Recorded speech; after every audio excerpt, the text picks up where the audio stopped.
Hi, fellow believers in Christ. Today I want to finally bring you that presentation on Exodus and the Revelation.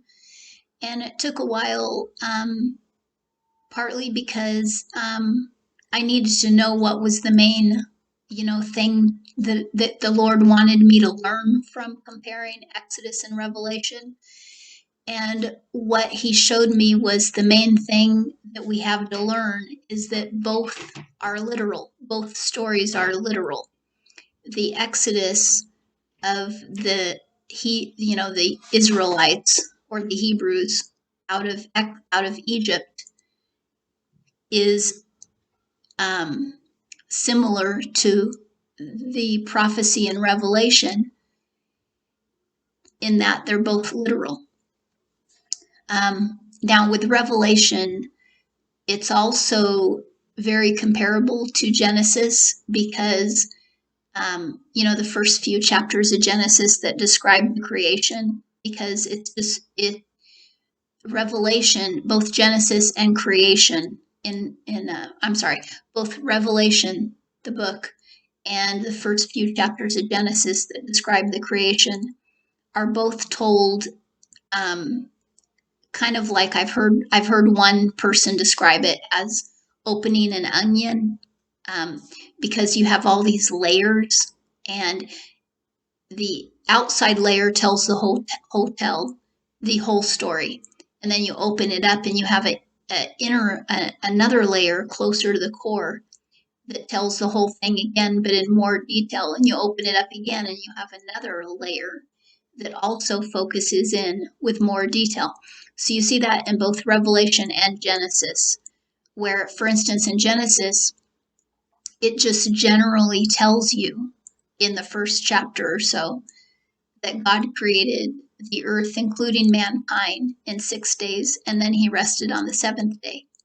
But then when it's done telling you that general story, which is the big picture, then it focuses in a little closer and tells you the specific story of how Adam and Eve were created. And everything you read about Adam and Eve being created is actually on the sixth day. All of that happened on the sixth day. I mean, a lot happened on the sixth day because God made all of the land crawling animals, plus he made Adam, and then he had Adam name a bunch of animals, and then he created Eve, all in one day. So it's pretty phenomenal, which shows you that God must have been creating the animals in lightning speed. I mean, really fast. Now, there didn't have to be as many species back then as there are today, because a lot of the species we have today are genetically related to past species. So there's more species today than there probably were in the beginning. For instance, all dogs are genetically related to the wolf. So when God created, all he had to do is create the wolf on day 6. He didn't have to create, Dachshunds and Labradors and all that kind of stuff. He only had to create the wolf. Just like all the different ethnicities of humans are all genetically related to Adam and Eve. So God only had to create one man and one woman, and from those two people came every nationality, every body type, every skin color, every hair type. All the differences that we see in humans are all just from the generations going down, just like dogs, horses, everything. He only had to create probably one kind of horse, one kind of donkey. But still, the creation happened fast. It wasn't slow. It was very fast. And Adam's naming of the animals was fast too. And anyway, but the thing is, after it tells you about the 7 days, then it focuses in and tells you about Adam and Eve. Then it focuses in and tells you about Adam and Eve's family history, including Cain, Abel, and Seth, and on, and then it continues on. So You have different layers of the onion in Genesis. You also have different layers of the onion in Revelation. If you read it carefully, you'll discover that it's not chronological. Revelation is not chronological. It'll tell you an overall picture of something, and then in the next chapter, it'll focus in narrowly on a part of that picture. You see that with the trumpets and the bowls. If you read it carefully, you can see that the bowls come from one trumpet sound. Anyway, there's repeats, like a lot of what John saw, when he looked in the sky and saw the virgin having the baby, that shows you Christ being born. But then it's repeated in other parts of Revelation. So anyway, Revelation is also told like an onion being unraveled. But what the Lord showed me recently, comparing Exodus to Revelation, is that both of them are literal, because a lot of people read Revelation strictly as metaphor, meaning that everything represents something else and it's not literal. But the Lord has shown me that it actually is quite literal, quite literal. So in Exodus 3:14 it says, "And God saith unto Moses, I am that which I am." And he says also, "Thus dost thou say to the sons of Israel, I am hath sent me unto you." And in Revelation 1:8 we see Jesus saying, "I am the Alpha and the Omega, beginning and end." He says, who is and who was and who is coming, the Almighty. So we see I am in both of these places. And there's a couple of places in the New Testament where Jesus also told the people, I am. There's only one I am, and that is God. So it's just a hint that, well, this is literal. Jesus literally is the I am. Now, why does God call himself that? It's really simple, because God cannot brag. You and I, whatever we say about ourselves in the affirmative, ultimately it's bragging, because we don't have anything or do anything that God hasn't given us. We owe everything to God. We owe him our intelligence, our good looks, our compassion toward others, our wisdom, our thoughtfulness, our talent, our skills, our successes, all of our property and belongings. We owe everything to God. So like if I say, I'm a writer, I'm a teacher, I have this such and such IQ, I'm really bragging, because I don't have any of that stuff without the Lord. And I probably also don't have it very well in respect to other people who are more greatly blessed. Everything is relative. When we puff ourselves up, it's all relative, because there's always going to be somebody else who's better than me, But with God, nobody is better than God. And whatever he says about himself is ultimate and complete truth. It's impossible for God to brag, because he's actually greater than what he states. He's greater than just being the Alpha and the Omega. He's greater than just being the beginning and the end. He's also love and many, many, many other things. And he's the only creator. A lot of people give Satan credit for creating things. Satan never created diddly. Satan didn't create hell. He didn't create his throne in hell, if he has a throne. Satan didn't create coffee or chocolate or pigs. He didn't create anything. I saw a video one time about people said coffee is evil or chocolate is evil because Satan made it. Satan doesn't know how to make anything. Satan can't make one speck of dust. Satan cannot create. Nobody can create but God. So anyway,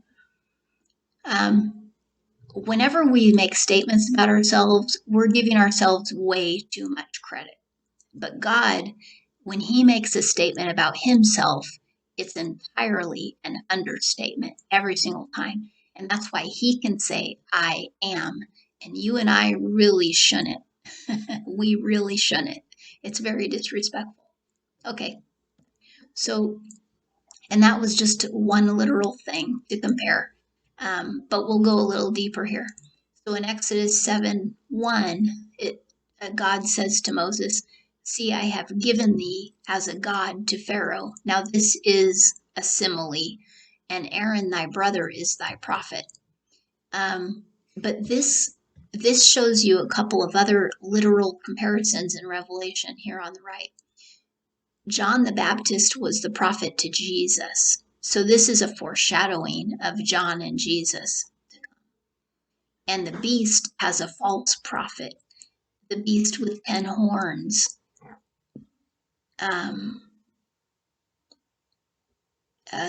The beast with the voice of a dragon is the prophet to the beast with 10 horns.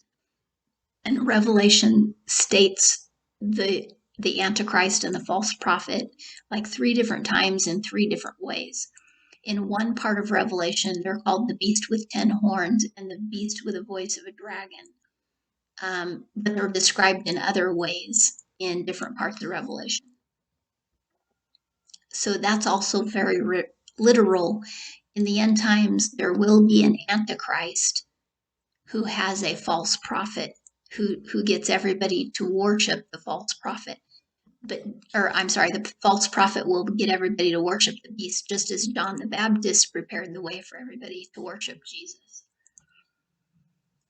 So with the 2 witnesses, they are literal men.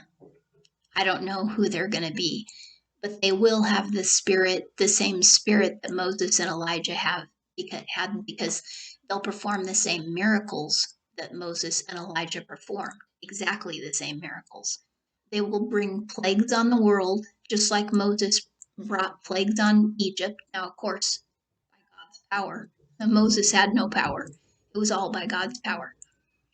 And they will send fire on their enemies, just as Elijah sent fire on his enemies. But again, totally by God's power.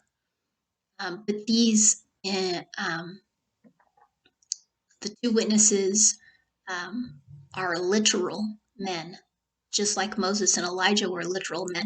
I did another video earlier talking about how that video explains how they are literal men. So if you don't believe me, you can watch that video and it will explain it further.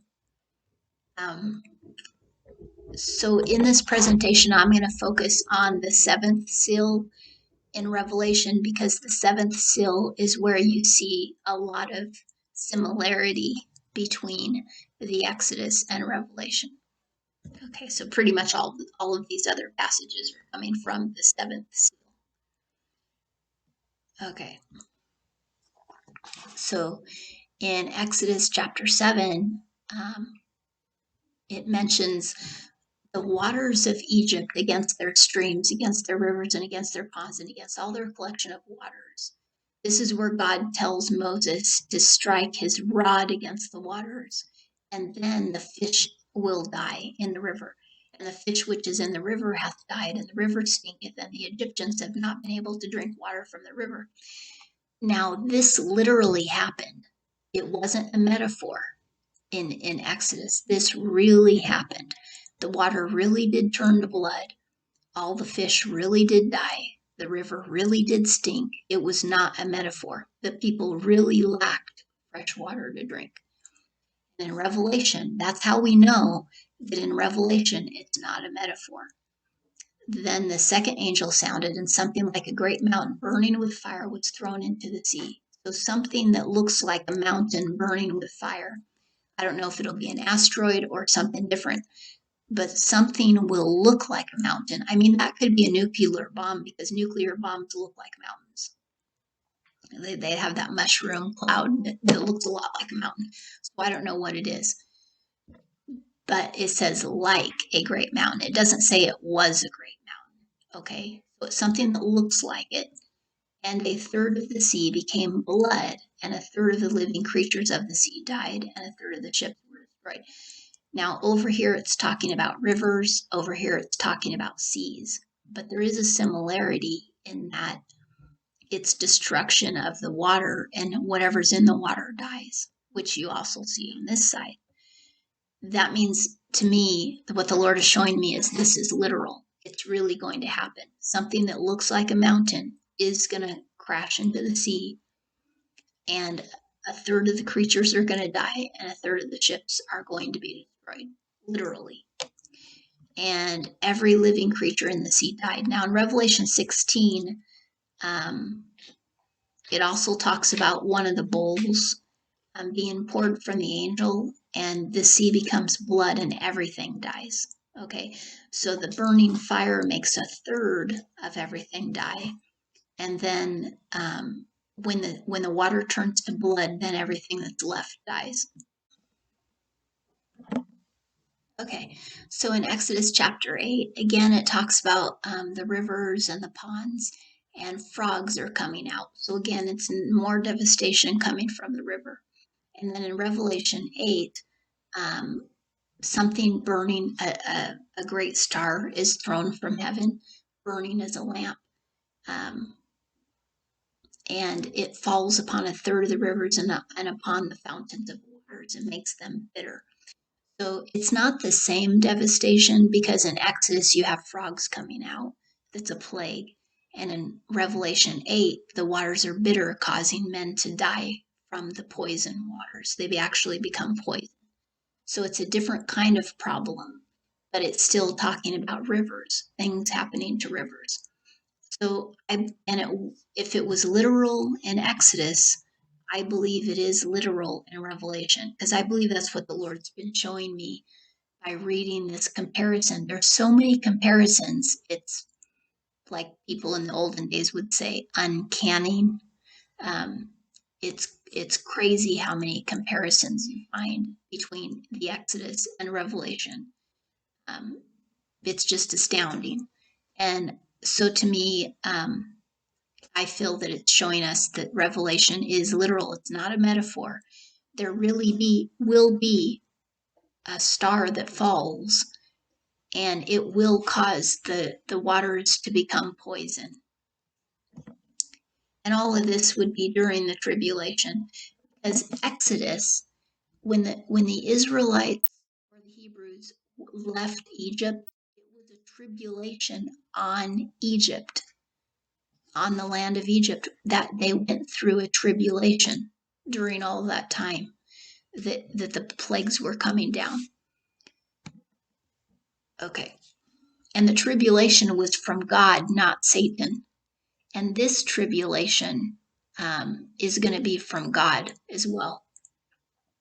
Now, there's kind of, in a way, in Revelation, it's kind of like there's two tribulations. There's one that the beast or the Antichrist causes against Christians. But then there's also a tribulation that God causes against the whole evil world. And what God does is way worse than what the Antichrist does to Christians, as horrible as that is, because the Antichrist is going to massacre people and torture them to death.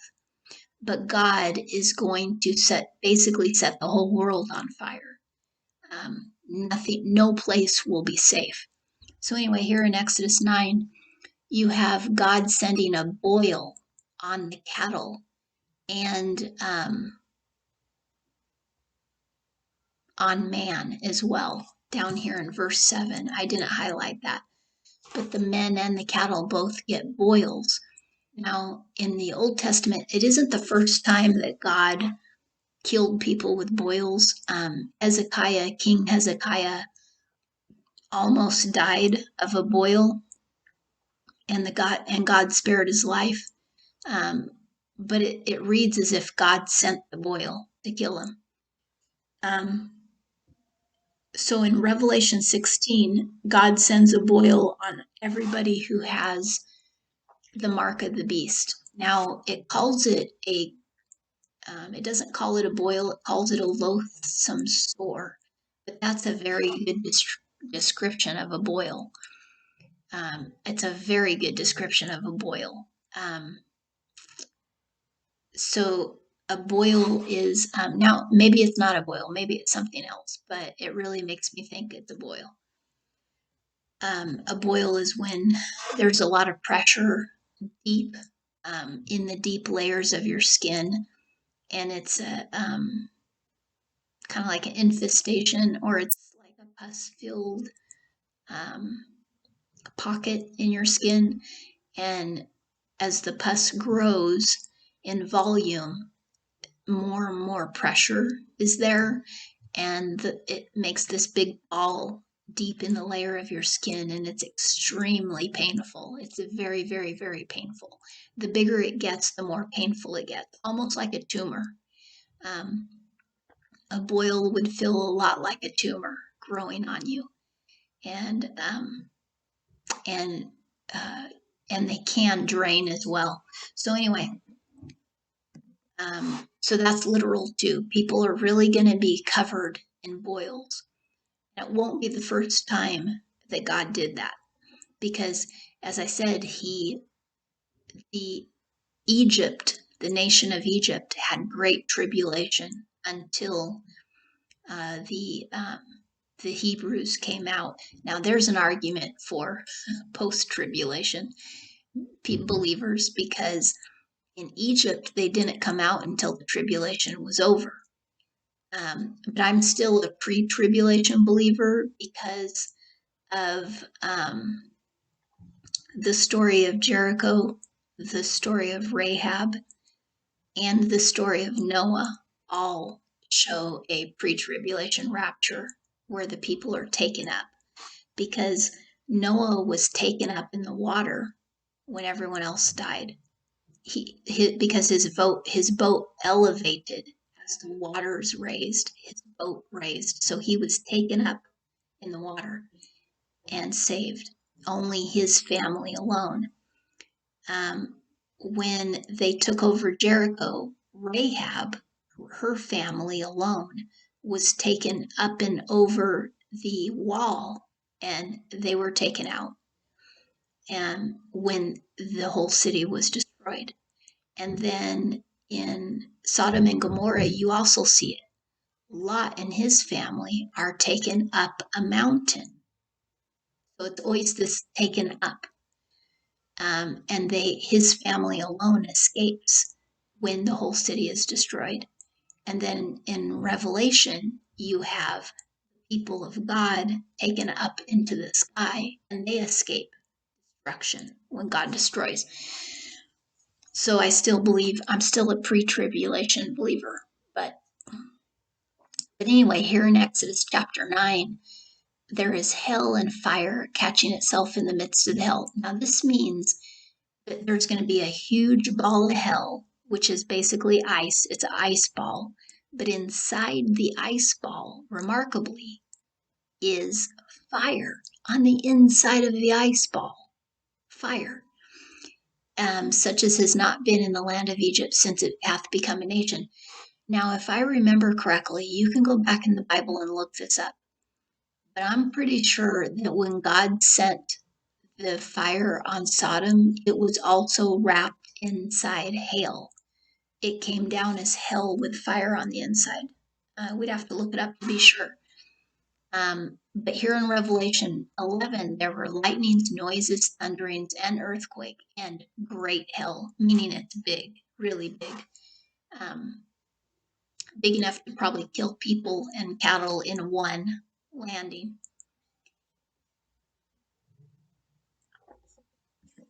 Now, in Exodus 9, you see that the barley and the wheat are threatened. So this is famine, because the barley and the flax were already killed from the hail, but the wheat and the rye hadn't. It wasn't the season for wheat and rye crops to come up yet, so they had not died, because they were still kind of in budding form, or whatever form they were in. So they could still come up, but the barley died along with the flax. Now in Revelation, we see the barley and wheat mentioned again. A measure of wheat for a denarii, and 3 measures of barley for a denarii. So that basically means that you have to work for a whole day in order to pay for bread for a week, probably a small portion of bread for a week. You have to work for a whole day. Like if you go to work on Monday, whatever you earned on Monday, that would be your bread, but that won't pay for your milk and your meat and your vegetables. It won't pay for your haircut and all that other stuff. It's only going to pay for bread. So a loaf of bread is what, probably $4 today. I haven't bought bread for a long, long time, so I don't know what it really costs. But I'm guessing that a loaf of bread is $4, four, maybe five. So basically, it would be like working all day for $5 because of inflation. The inflation is going to be really bad. Now, why does it say the oil and the wine you may not injure? Why? Because rich people will be able to eat the oil and wine and it won't be polluted like our wheat is polluted. Our wheat is covered in pesticide. And that's why a lot of people are allergic to wheat today, but 100 years ago they were not allergic to wheat. But today they're allergic to wheat because it's covered in pesticide and the gluten is GMO'd. So a lot of people are now allergic to gluten. But 100 years ago, nobody was allergic to gluten. You know, you could eat all the gluten you wanted. But now because it's GMO'd and the wheat is pesticide covered, people are allergic and they have a lot of problems when they eat it. So it's been injured. The wheat has been injured. And it's also because of inflation in the end times, you won't be able to, like I say, you'll have to work all day just to buy your one loaf of bread for the family. But the oil and the wine, the elites, the wealthy elite people that control the world, they're still going to have oil and wine that's in perfect condition. They'll be able to afford it and it won't hurt them when they consume it because it'll be good because they're protecting the oil and the wine. They'll be eating dainties. They'll be eating rich foods while you and I are working all day for polluted loaf of bread. See what I'm saying? Okay, so in Exodus 10, I am bringing in tomorrow the locusts into thy border. So here is the plague of the locusts, which eat everything. In Revelation, you also have a plague of locusts, but they don't eat everything. They actually sting people.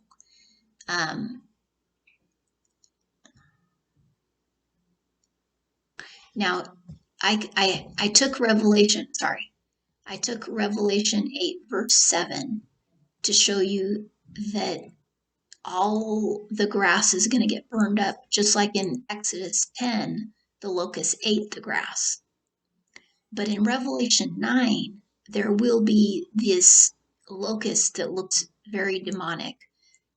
It will come out of basically kind of the bottomless pit, I guess, pit of hell. It'll come out of the pit of hell and it will sting people. And the sting will last for 5 months. And it'll be so painful that they'll wish that they were dead. So this is a stinging locust, which we don't have in, today. It's going to be really scary. Imagine this locust that comes at you and it doesn't want to eat grass. It wants to sting you. And when it does sting you, you're gonna be in terrible pain for 5 months. So again, I really believe that this is literal, that this is really going to happen. Just as in Exodus, when the locusts came and ate everything, it was literal. Here's another one. Exodus 10. Moses stretches out his hands toward the heavens, and there is thick darkness in all the land of Egypt for 3 days. They have not seen one another, and none hath risen from his place. So it's so dark that you can't even get out of bed. You can't even imagine what you look like. You can't see your own family members who are in the house with you. You can't see anything. You can't see the hand in front of your face. It's pitch black, as if you're buried in the earth. You can't see anything. it wasn't just a dark sky. It was so dark that people actually stayed in bed to be safe. It said, they hath not risen from his place. That's basically meaning that people are staying in bed, or they're staying on their couch or in their chair. They're so afraid. This darkness is so dark that they don't even want to stand up. They don't know what to expect if they stand up. Now that's something. Now in Revelation 16, we have a similar darkness. Yet you'll see in Exodus 10 that the children of God had light. They still had light. So I believe that whoever loves the Lord, when this happens in Revelation, they'll have light in their own home, even though there won't be light anywhere else. His kingdom, meaning the kingdom of darkness, the devil's kingdom, the kingdom of the world, became full of darkness, and they gnawed their tongues because of the pain. So this darkness, it's the same type of darkness that's in hell, in the outer darkness that Jesus talked about, where people gnaw their tongue for pain. People are gnashing their teeth because of it. So can you imagine a darkness that's so dark that you physically are in pain because of the darkness? Can you imagine a darkness that's so dark that you don't even want to get out of bed? You're afraid to rise up from bed. That is something that I've never experienced. I hope I never do. Well, I believe I never will, because I'm a child of God, and here the children of God had light. But anyway, this is only for those who hate the Lord. So here, this tribulation is only for those who hate the Lord. So yeah, it won't happen to somebody who loves God. But sadly, they blaspheme God because of their pain rather than repenting. But anyway, this darkness is going to be phenomenal, and it's going to be just like the darkness that's in hell right now, in the outer darkness area of hell. Now remember, God made hell, not Satan, and God sends this darkness on man, both in Exodus and Revelation, and I believe it's literal in both. It's not a metaphor, it's literal. Exodus 11. And every firstborn in the land of Egypt hath died, from the firstborn of Pharaoh who is sitting on his throne, unto the firstborn of the maidservant who is behind the millstones, and all the firstborn of beasts. Now this is interesting, because God is basically saying, because my firstborn are precious, I will kill the firstborn of those who hate me, to show you how precious my firstborn are. Because in Revelation, Jesus Christ is the firstborn out of the dead. And those who are following Jesus, the Lamb, wherever he goes, these are brought from among men, a first fruit to God into the Lamb. Now, this passage in Revelation 14 is actually talking about the 144,000 who are virgin men. And I believe, again, it's literal. A lot of people interpret this not literally, but I do. And I don't think they're the only people who get saved. No way. They're just 144,000 who are left. And I think they probably get converted. I'm not really sure how they occur, but somehow they're there in the Revelation, and they are ministering to the world somehow. And I don't know how or why, but they're there and they love God. But the Bible says that they're virgin men, and Jesus, guess what? Jesus was a virgin man when he was on earth. So they represent Jesus in a very unique and particular way. They're virgin men just like he was. He was also a virgin and fully a man. And he is also the firstborn out of the dead. He's the firstborn of God. And these are the first fruit to God and to the Lamb. But here in Exodus, he kills the firstborn of all those who hate him, which is the Egyptians. Now in Revelation 12 reminds me of the Red Sea crossing in Exodus. Because in Revelation 12 you see the serpent spewed water out of his mouth like a flood coming after the woman. Now, the woman is like the children of God or Israel. She goes into the desert to flee the serpent, but he sends water to drown her. But then the earth swallows the water up to save the woman. So the earth actually is used by God to save the woman. He opens it up. Now, this isn't the first time that God opened the earth either, because in the book of Numbers, God opens up the earth to swallow Korah and his men who have rebelled against Moses and against God. They try to usurp Moses' leadership in the book of Numbers. And God opens up the earth and swallows Korah and all his men and all their family members into the earth, and they go into hell alive. They're the only people who ever went to hell alive. They didn't die; they actually just fell in, and then the earth closes. Well, here it's reversed, because the earth opens up to swallow the water that the devil had sent to kill the Christians. That's who this woman represents. She represents the Christians. Now, in the Bible, females always represent many and males always represent one, because, well, there's a lot of reasons why, but in a nutshell, women have babies. From one woman comes many people, because women have babies. Men represent the Christ. Adam represented the Christ to come. Eve represented the church, because the church is many. The church isn't one person, it's many. The whore that sits on the beast in Revelation represents many apostate people. From all kinds of different lands, people who live in apostasy, people who claim they're Christians, but they sin with glee. Those are apostates. She also represents the apostate Catholic Church. But anyway, long story short, women always represent many in the Bible. Even the woman in the sky that John sees, the virgin having the baby in the sky, she represents many. She has a crown of 12 stars on her head. So she represents Israel and the 12 tribes of Israel. And that is many, many, many people.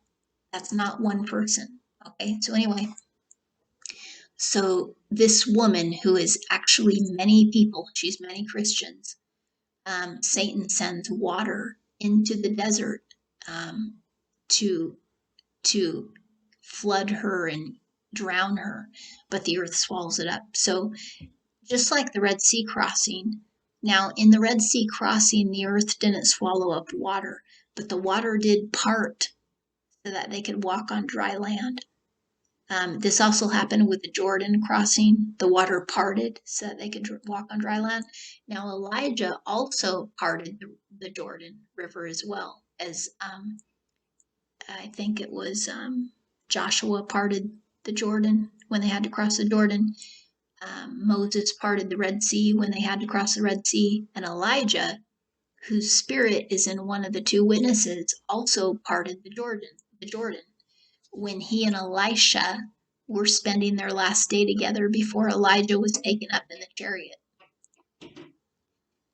in the whirlwind. So anyway, it's not exactly the same, because here in Revelation 12, the water is being swallowed by the earth on the Christians' behalf, but it's similar, because in the Red Sea crossing and in the Jordan crossing, the water parts so that the people can cross.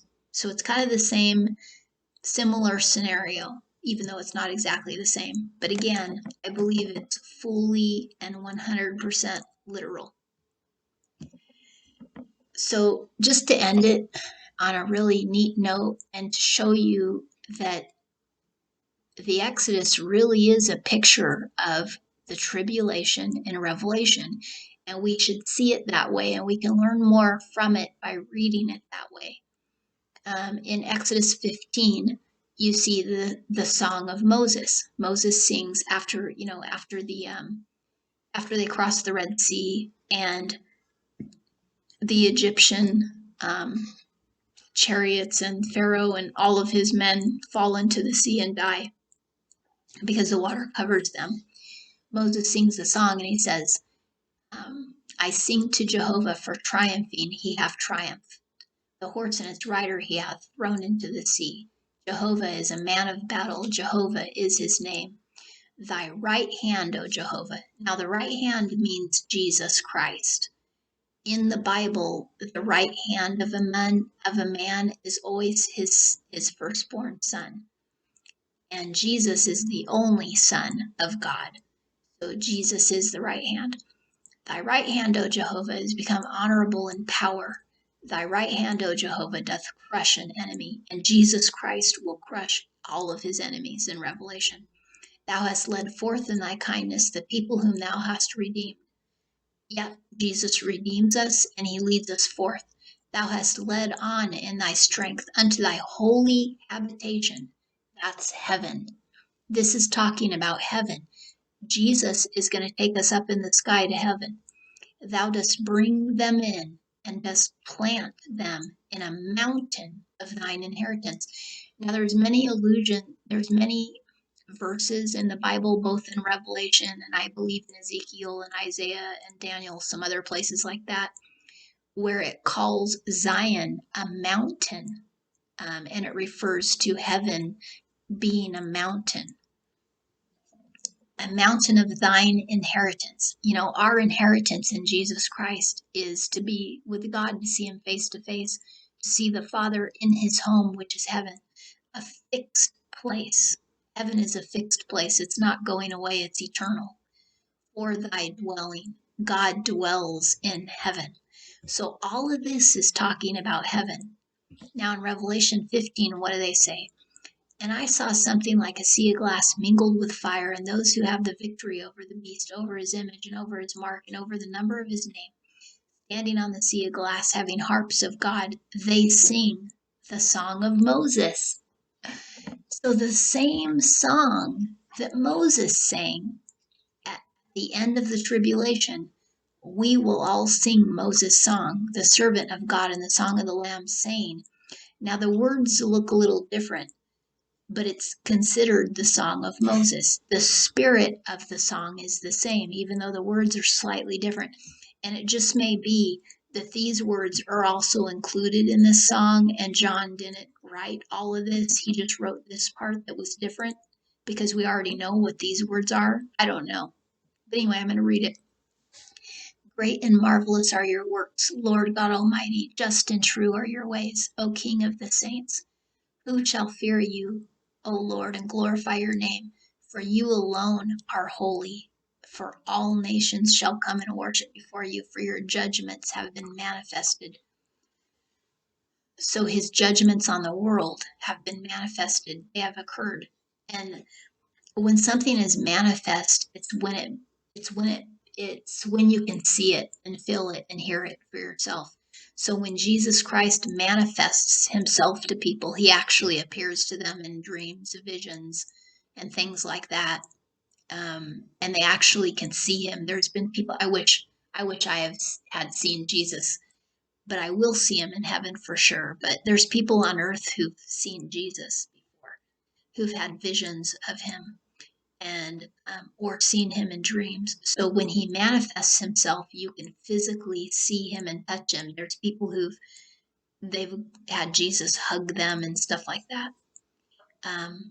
And you know, we're all going to experience that when we get to heaven, even if we don't experience it here.